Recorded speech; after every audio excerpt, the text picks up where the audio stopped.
ద్రాక్షారం భీమేశ్వర స్వామి ఆలయం. ద్రాక్షారం భీమేశ్వర స్వామి ఆలయంలో కోనేరు ఉంటుంది. దీనికి చాలా ప్రాముఖ్యత ఉంది.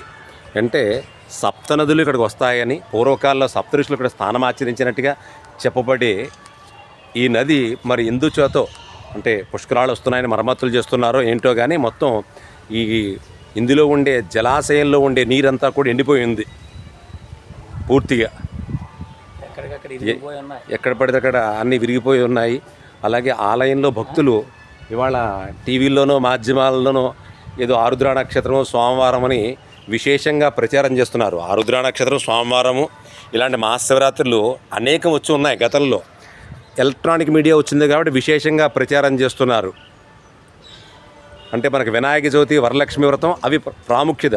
ఈ ఆరుద్ర నక్షత్రం సోమవారం రావడం చాలా విశేషం. ఇలాంటివి గతంలో కూడా మనకు వచ్చిన దాఖలు పంచాంగాల్లో ఉన్నాయి. మనం తిరగేసుకుంటే మళ్ళీ 2053లో వస్తుందని ఇలా రకరకాలుగా చెప్తున్నారు.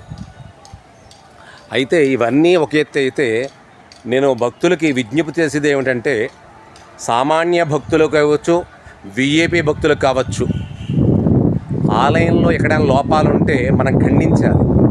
కానీ భక్తులు చేసే లోపాలను మనం ఖండించాలి. ఆలయంలో దర్శనం చేసుకోండి. అక్కడే కుట్టిన కొబ్బరికాయ దేవుడికి నైవేద్యం పెట్టిన కొబ్బరికాయ మీకు ఇస్తే ఆ కొబ్బరికాయ అక్కడే పగలగొట్టేసేసి తినేసి అట్టిమಣ್ಣు తొక్కలు అన్నీ కూడా అక్కడ పాడేస్తే చాలా ఇబ్బంది అమ్మా. అది పక్కన కూర్చునే వాళ్ళకి చాలా ఇబ్బంది. అలాగే ఆలయ ప్రాంగణంలో పరిశుభ్రత మనం పాటించాలి. మనం పాటించకుండా దేవాలయ అధికారులు చేయట్లేదు, అక్కడ ఉండే శుభ్రం చేసే వాళ్ళు వర్కర్ సరిగ్గా చేయట్లేదని మనం వాళ్ళని నిందించకూడదు. కానీ ఇక్కడ భక్తులు అన్నవారు ఏ ఆలయంలోనే సరే ఆలయ ప్రాంగణంలో కొబ్బరికాయ కొట్టుకొని తింటే మహాదోషం. కింద నేల ఉంటుంది. అంటే ఆలయం అంతా కూడా ఒక గర్భాలయం, తల్లి గర్భం లాంటిది. ఆ ప్రాంగణంలో మనం కొబ్బరి చెక్క నేల మీద కొట్టకూడదు. మీకు కావాలంటే గోరుతెల గిల్లుకు నోట్లో వేసుకోవాలి తప్ప నేల మీద కొట్టేసి తినేసి ఆ కొబ్బరికాయ యొక్క చిప్పల యొక్క తాలూకా ముక్కలు కింద పడితే గౌక్కుని ఒక స్త్రీమూర్తితో ఒక పురుషుడు కనుక కాలు వేస్తే వాళ్ళకి గుచ్చుకుని రక్తం గారిపోతే మనం దాని యొక్క పాపం మనతో పాటు మన కుటుంబాన్ని అంతా కూడా వెంటాడుతుంది. కాబట్టి గమనించగలరు.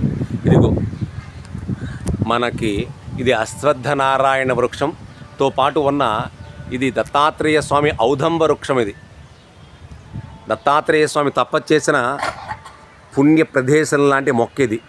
దీని దగ్గర నాగదోషాల నివారణ కోసం విశేషమైన సర్పరాజాలు ఇక్కడ ప్రతిష్ఠించారు. ఆ సర్పాలన్నీ ఇక్కడ ఉన్నాయి. భక్తులు సంతానం కోసం వచ్చేవాళ్ళు. మనమంతా ఏం చేస్తున్నాం, లోపల ఆలయంలో ఉండే సర్పాలను చూసి వెళ్ళిపోతూ ఉంటాం.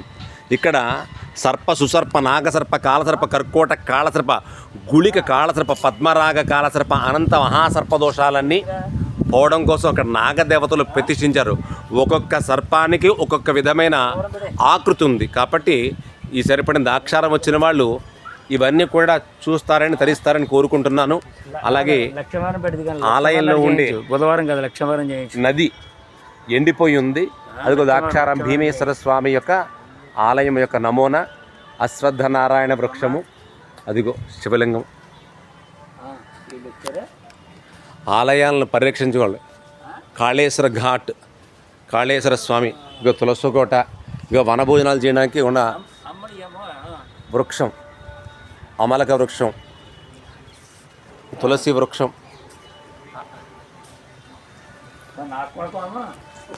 కాళేశ్వర, ఇంకో బాల కాళేశ్వర స్వామి. ఎప్పుడు చూసి ఉంటారు సాధారణంగా ద్రాక్షారం వచ్చిన వాళ్ళు ఎవరో కూడా శ్రీ బాల కాళేశ్వర స్వామి వారు శివలింగము. అదిగో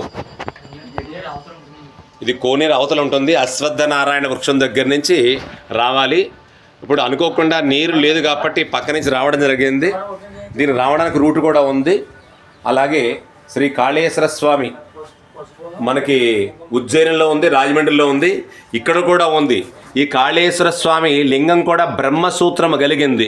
ఇక్కడ కూడా నాగబంధనాలు ఉన్నాయి. ఓ పక్కన వినాయకుడు ఉన్నాడు. అందుకు ద్రాక్షారం వచ్చిన వాళ్ళు ఎప్పుడైనా సరే అక్కడ ఉండే చెరువు కోనేరు అవతల వైపు ఉంది గట్టు, దర్శించుకొని తరిస్తారని కోరుకుంటున్నాము.